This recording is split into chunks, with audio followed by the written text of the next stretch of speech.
I remember when working for a AAA rated bank in the City of London that they received a government edict I do like to Stanley tools made by Black & put Decker. money into make DeWalt. research, IT research. This is a great in fact, idea. They got a grant to do it. On paper, this rich bank.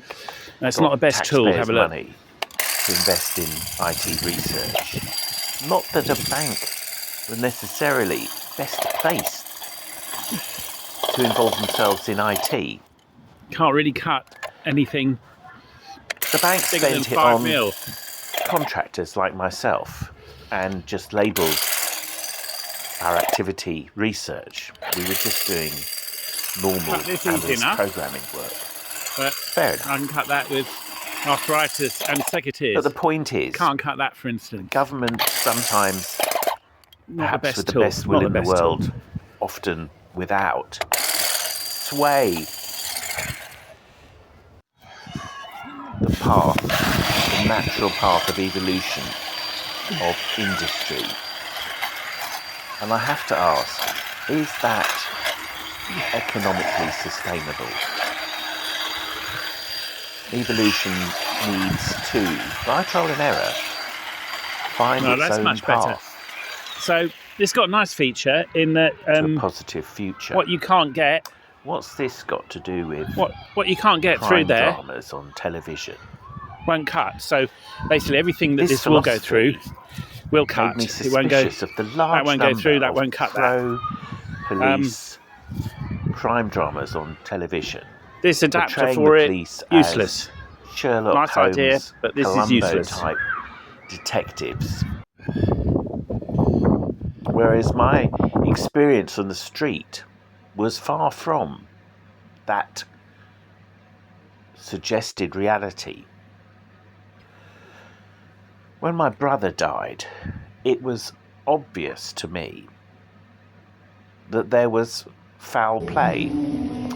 It's very difficult to accept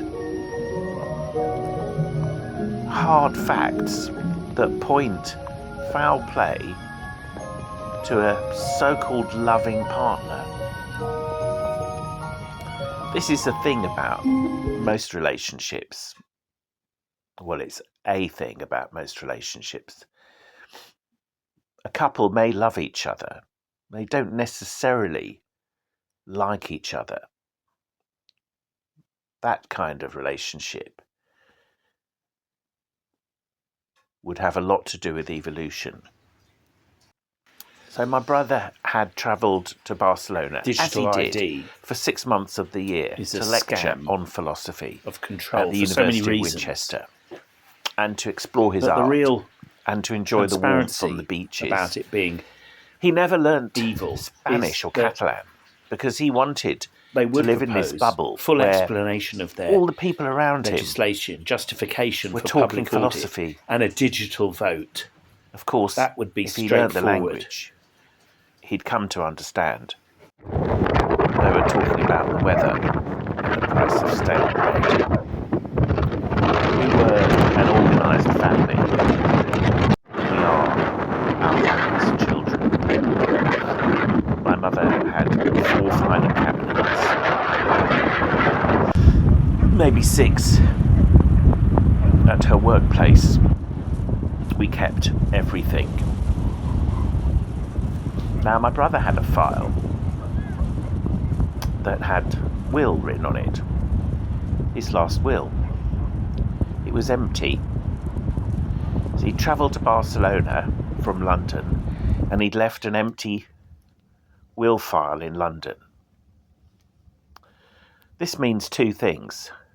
Firstly, there's definitely a will, and it's definitely been misplaced. Actually, I'm being polite. It's definitely been stolen. The extra energy required to put something back in its place is crucial to living an organised life. We are our mother's children. So that means that whoever stole the will knew that my brother was not going to return to London from Barcelona, because if he did return and he checked that folder and he found that his will had been stolen, he would raise a red flag or other alarms. That also means the person who stole the will was connected, directly or indirectly, with the cause of my brother's death. Because last time I checked, fate didn't really give us a calendar event for our death. Two top detectives turned up.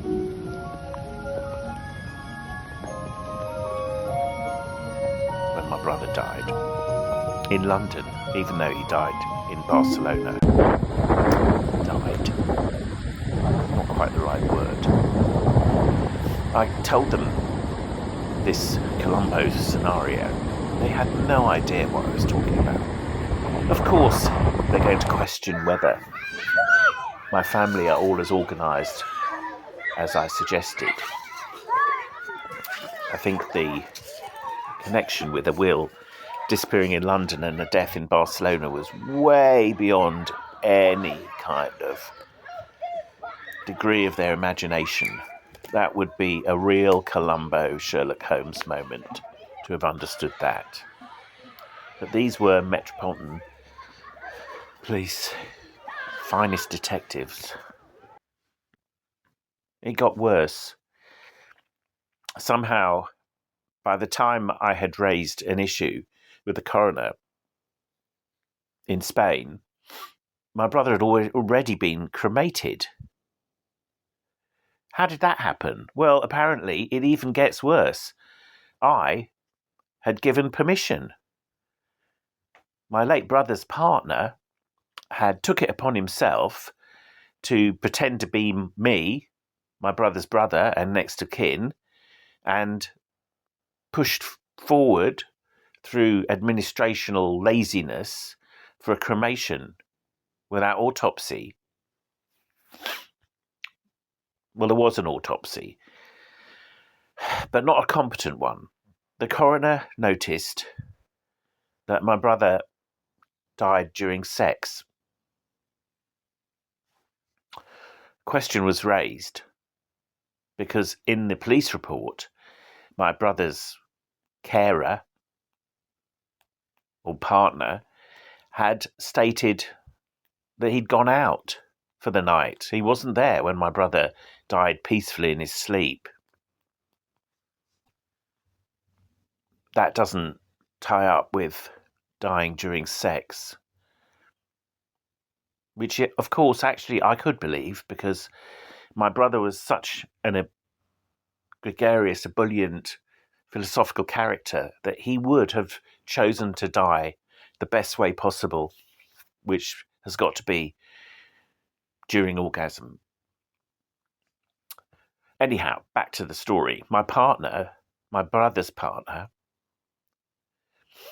suggested that he had gone out, as he said, and that my brother must have been masturbating. Again, this doesn't really work out. My brother had already had one heart attack and he'd been given 10 years to live, and he'd been told that he could never have sex again because having an orgasm would kill him, would bring on a heart attack and kill him. Being a sensible sort of chap, as frustrating as such a thing might be,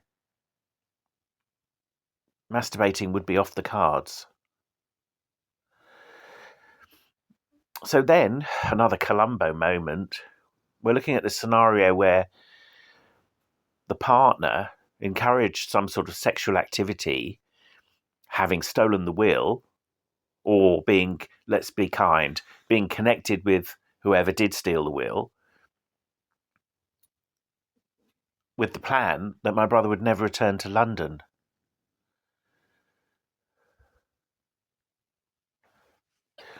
As I say, I wish I'd known much earlier in life. The problem with most relationships is, whilst you can be in love for all sorts of genetically instinctive reasons, most partners are not friends.